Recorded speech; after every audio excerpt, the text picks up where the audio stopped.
Hey folks, Kilt-Man here. Kilt-Man at your service. Drinking tea, not whiskey.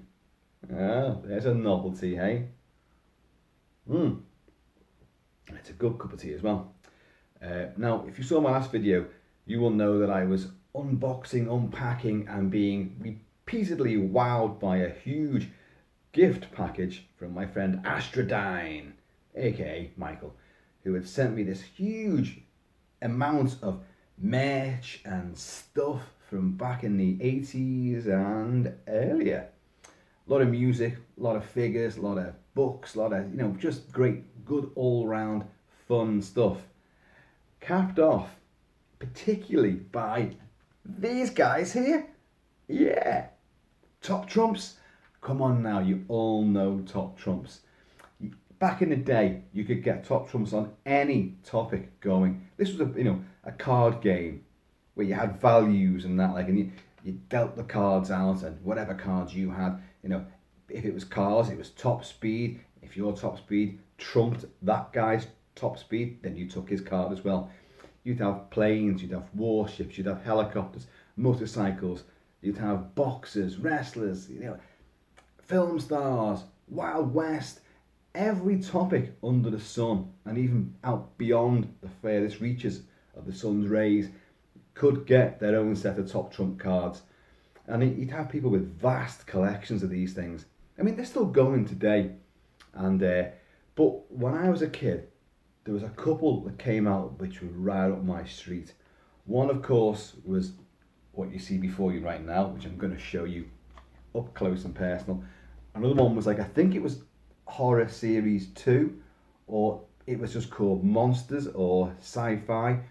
And the idea behind that was as you'll see with these, all the imagery on those cards were taken from movies, or at least the vast majority were. A couple may have been made up just for the set, but they tended to be outlandishly gory as well. Really crazily OTT, nasty. Obviously to cater, for little lads who wanted gore and snot and violence, and they worked. They were brilliant. God alone knows what happened to all my set of Top Trumps. I mean, when I was a kid, I had everything. I mean, you've seen the videos that I do and the stuff that I've got. I am still a massive, obsessive collector of pretty much, everything you can imagine.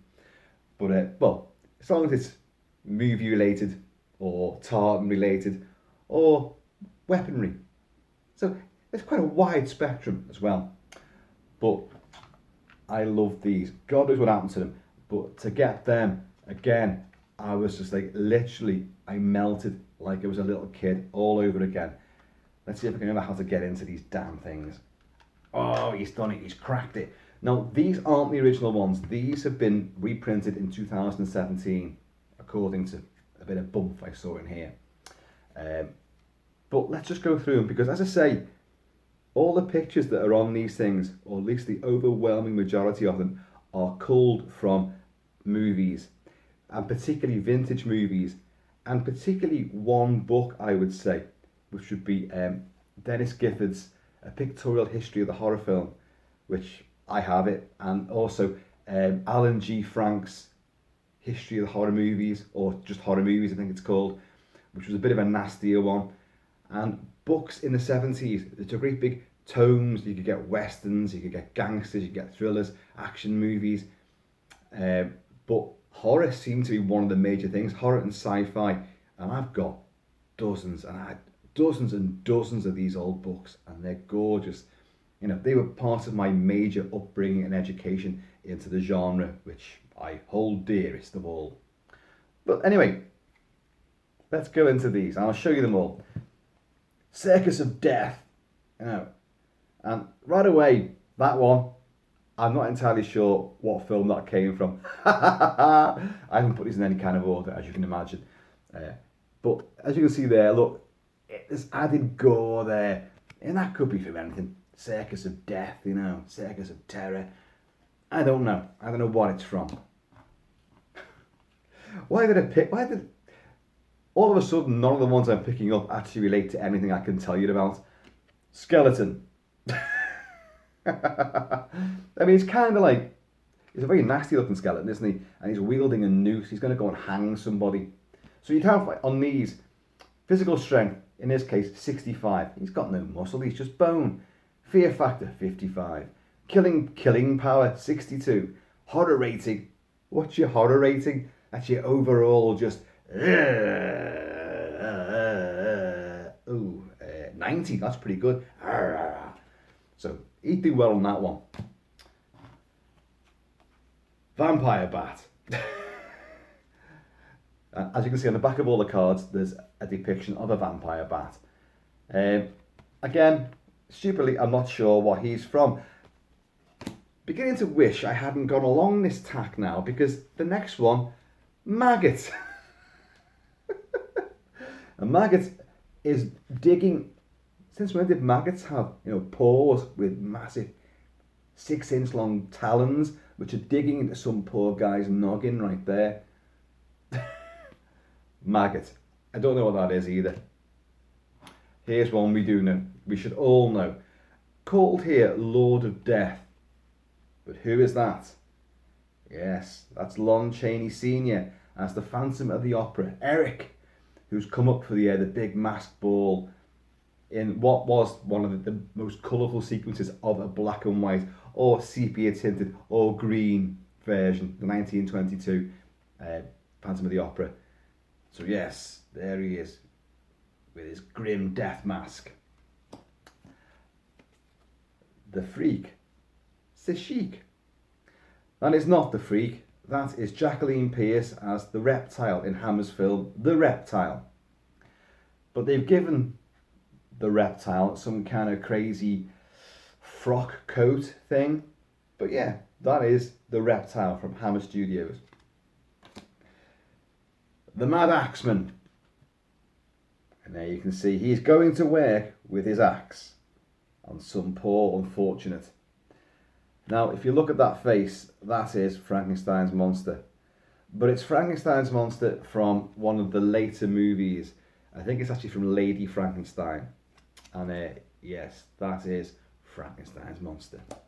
Ooh, we've had Frankenstein's monster. It's time for old Fangface himself, Dracula. And yes, it is Dracula. It is Christopher Lee's interpretation of Dracula. And I think, that, although that pose is seen in a great many of Lee's outings as the Count, that one I do believe is from Dracula Prince of Darkness. Although you do never see him with, a wonderful, Castle Dracula in the background, and this, the full moon, or is it the rising sun or setting sun? It's rather amber looking, isn't it? But it's a beautiful image, that. Beautiful. Now he should be, okay, horror rating 100. Killing power 86. Physical strength 91. Fear factor 81. I said killing power 86, didn't I? Bit of a badass. The Mad Magician. That is the fake vampire from the long lost movie London After Midnight. And that is Lon Chaney Sr. again in a very famous makeup. I mean, imagery from this movie exists, abounds, but the film has never been seen since it was rumoured to have actually been released. Where did it go? It vanished. Now, I've got the mask of that, which you guys will have seen. Incidentally, a mask of the Reptile, Hammer's The Reptile, is coming out this year, 2020, from Trick or Treat Studios. Looks awesome. Here we have the Executioner.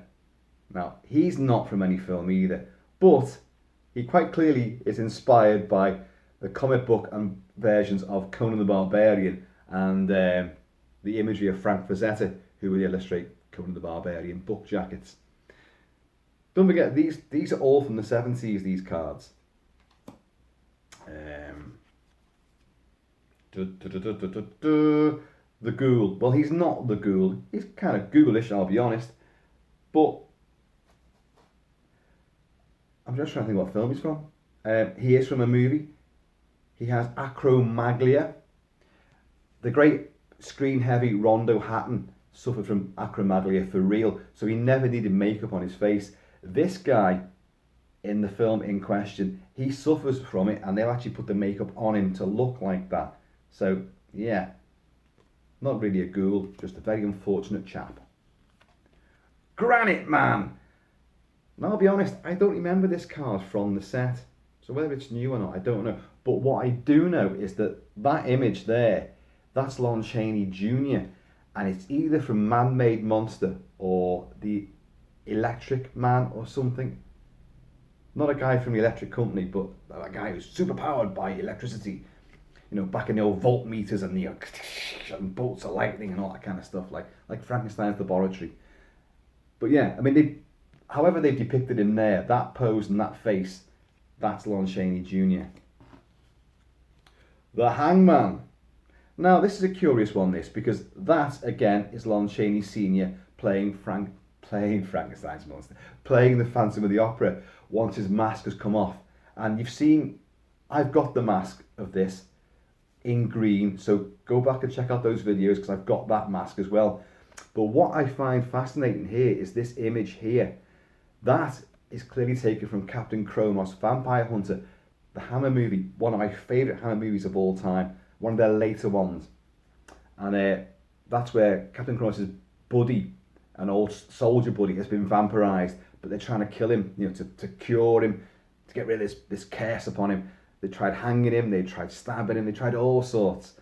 But yeah, that image there is definitely Marcus, I think his name was in the film. So you've combined two movies there for the Hangman. This one speaks for itself. Werewolf. But which werewolf? It is Michael Landon in I Was a Teenage Werewolf. As you can see from the high school jock's jacket. But yeah, it's quite a good illustration now. Let's see what powers he's got. Physical strength 88, fear factor 78, killing power 85, horror rating 76. Yeah, I mean, you put him up against something like the American Werewolf in London, and I would raise his horror rating as a lot higher than that. It's Boris Karloff as Fu Manchu. And that genuinely is a picture of the Boris Karloff Fu Manchu. So there you go, they've got that one totally spot on. Horror rating 90. He was a fiendish dude, wasn't he? Lots of torture chambers and horrible plots and schemes, always ending with someone horribly getting nastily dispatched. Prince of Darkness. Okay, come on now, folks. What's that? If you didn't see a J-horror, you should know what that is. That is the demon mask from the film Onibaba. Onibaba, the Hole, where a mother and daughter are luring wandering samurais into the reed forest, where they will rob them and the bodies will be put into this hole. A particular samurai arrives with this mask, which the mother then takes and becomes possessed by it. But yeah, that is from Onibaba, the Hole. God alone knows where the swinging pendulum axe comes from, but there you go. Cannibal. Bit of a head shrinker as well, because look at that head's rather tiny. That face there, I've seen on many sort of woodcuts. There's a woodcut behind me actually, I don't know if you can see that there. Oh, don't want to wreck the place. There, we got one there. Not that one, but anyway, put that out of the way. But I've seen that depicted in various ways. If you remember in the film 300, the Immortals wear a mask, a silver mask, death mask, very similar to that kind of face there. And also in the film, Kubrick's film, Eyes Wide Shut, where Tom Cruise ends up at that kind of crazy orgy kind of, you know, coven meeting, very strange, very sinister. And the guy in charge of it all, Red Cloak I think he's called, has a mask on and a red cloak and hood. Very similar to that face there. So yeah, but that came way after all this. The Risen Dead. Now that's bugging me, that one, because I do know that face. I do, and I cannot think what the hell it's from. Horror rating 93. Physical strength 93. I mean, there's no consistency here, is there? He's just a decrepit zombie who's just come out the grave. You know. Interestingly, it's not based on like a Romero zombie. That's more akin to something you'd see in maybe Amicus, sort of like Tales from the Crypt. Peter Cushing comes back from the grave, Arthur Grimsdyke, you know. But that isn't from that. That is from a film. I just cannot remember what it is. It is an odd one. The Gorgon. Look at him. There's a Gorgon's head there. But he's got a great big caveman, studded, nailed club. And he's muscle bound.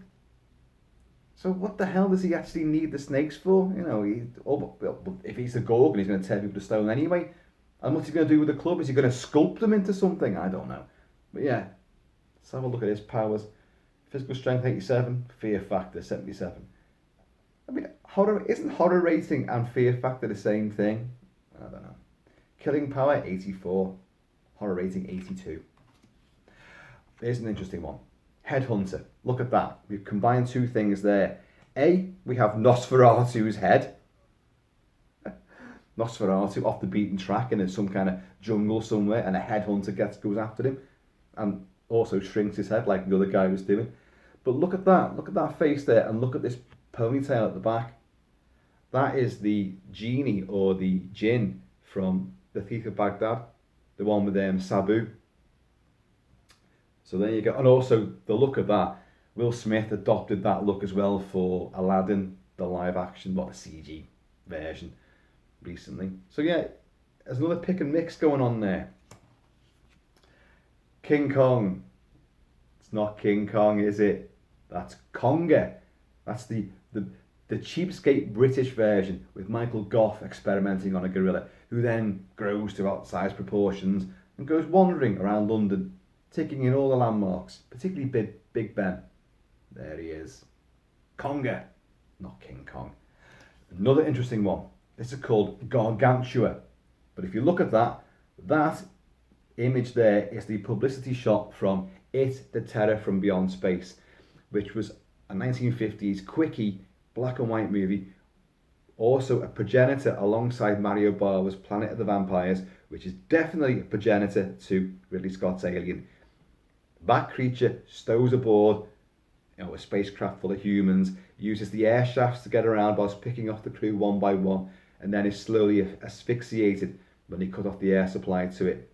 Played by stuntman Crash Corrigan. It wasn't huge like it's depicted there. It was just like a man-sized thing.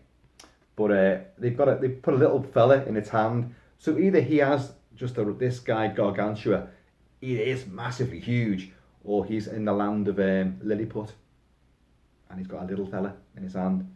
But that is definitely It, the Terror from Beyond Space. Interestingly, Godzilla, I mean, the Toho movies would have still been huge in the 60s and then into the 70s, so that would definitely have made a mark on these cards. But yeah, Godzilla. Now, if you look at that, Godzilla's got a rather flamboyant sort of Jason King style suit on. But if you look at that, I would say that is based more on the old black and white chiller, the alligator people.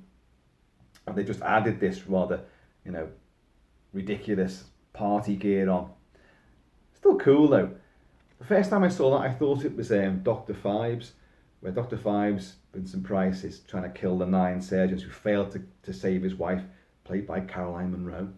And what happens is, I always thought it was an alligator head or a crocodile head on this guy, which slowly crushes this guy during a party. But it's not, it's a frog.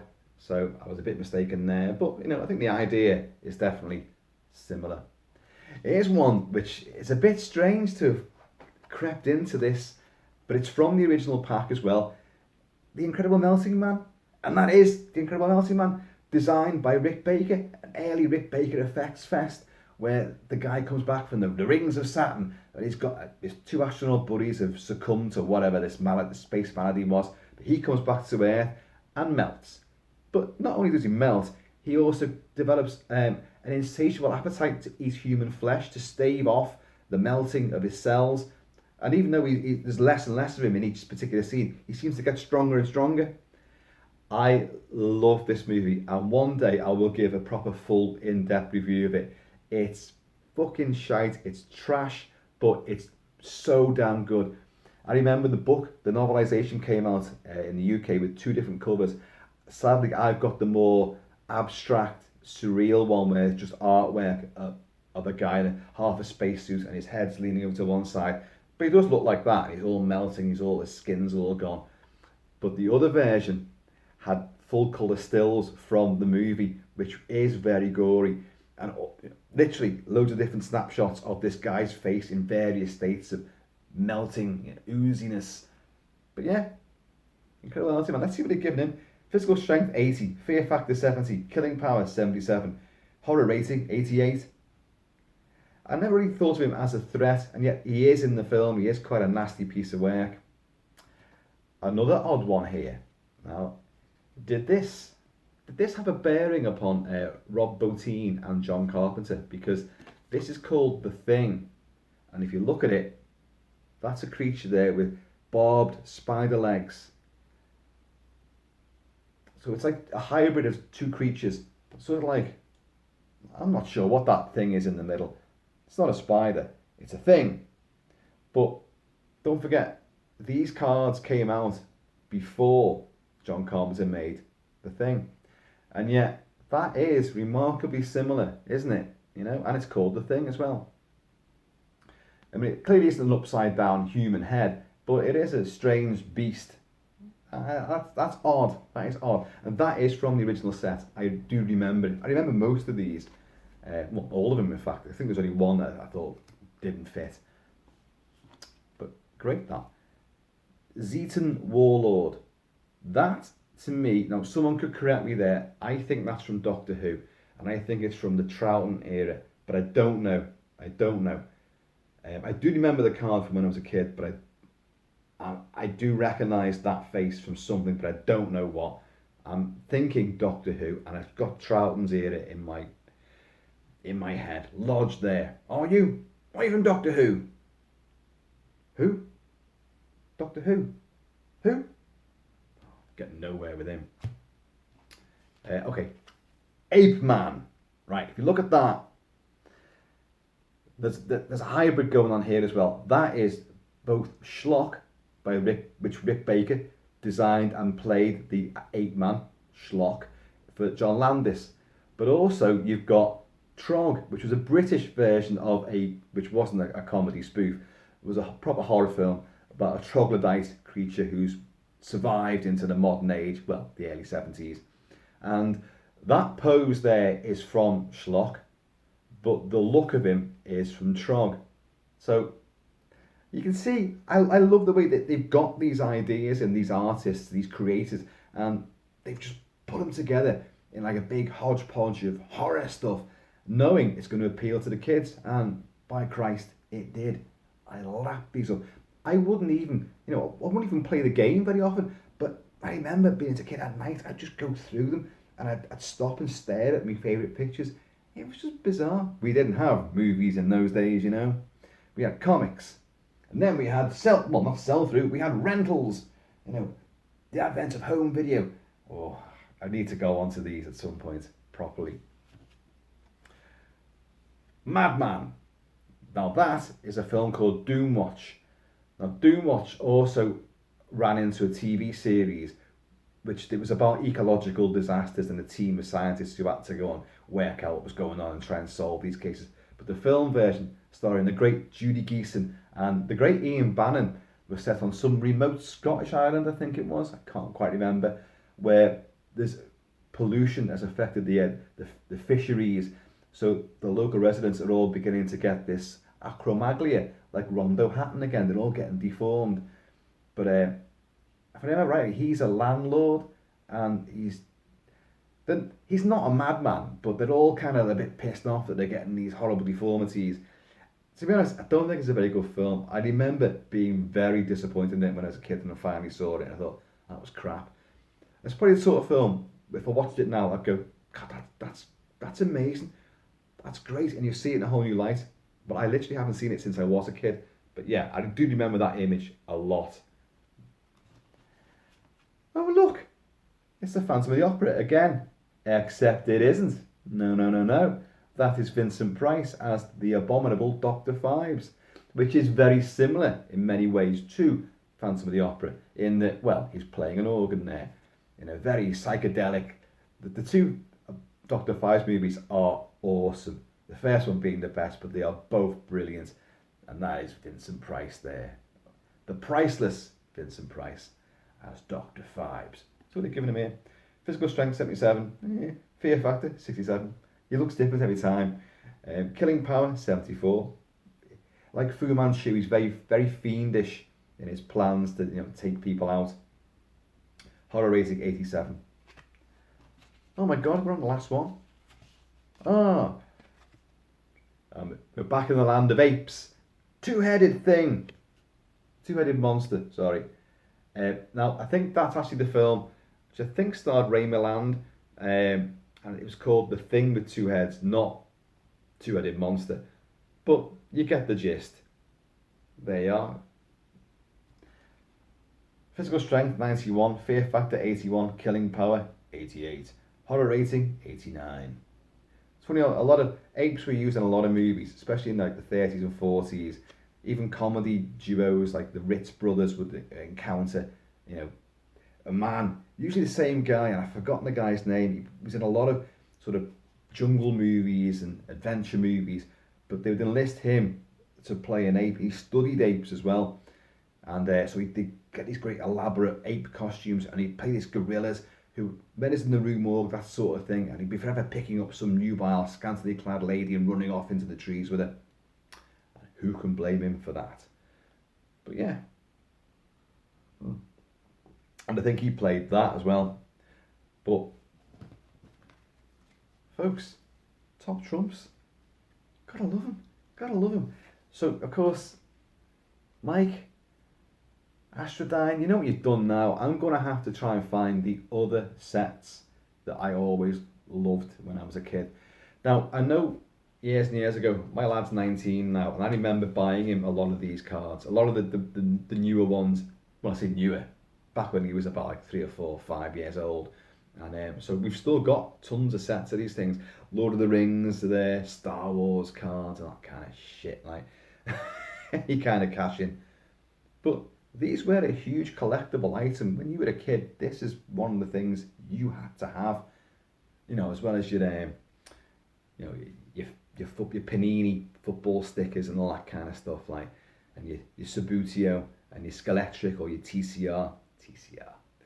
But Top Trumps was where it was at, and at some point I'll show you some of these books that these are, because they took them from the stills, because don't forget, back in that day they didn't have the films to go and watch, but they had these books with all these glorious black and white stills, or occasionally pages of full glossy pictures, but they were very well detailed, very crisp, very clear. So they clearly took the imagery straight from those pages and put them onto here, but somehow or other in the mix they've grafted in other elements just to try and create their own thing. I love them. This really, these are probably going to go to bed with me tonight, and I'm not kidding you. I'm like that. I take swords to bed as well, but then again, if you see Mrs. Kilt-Man, you'd understand why I take weaponry to bed. She's not going to catch me again, I swear to God.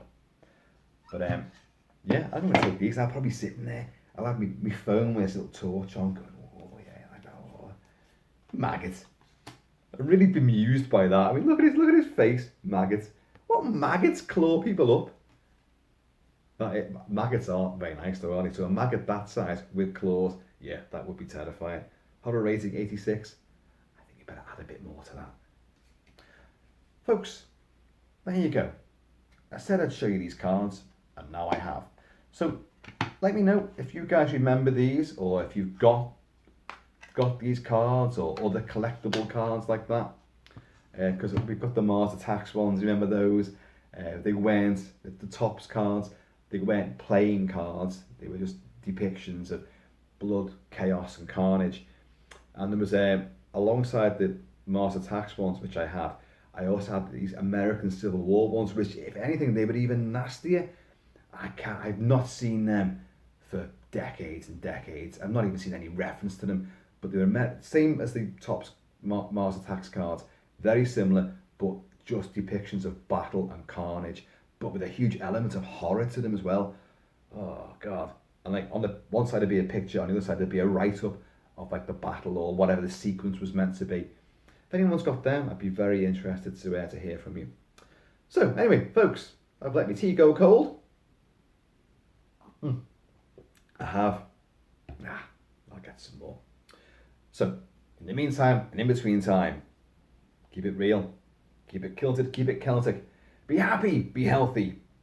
Watch out for this new track and trace thing Mr. bringing in, for COVID. Fucking hell, you get a phone call saying, or a text, that's it, isolation for 14 days. You better stock up on top trump cards and movies. So, in the meantime and in between time, take it easy. And I'm going to see you all laters. These are the kind of trumps you want running the United States. They make more political sense than that buffoon you've got there. Aye?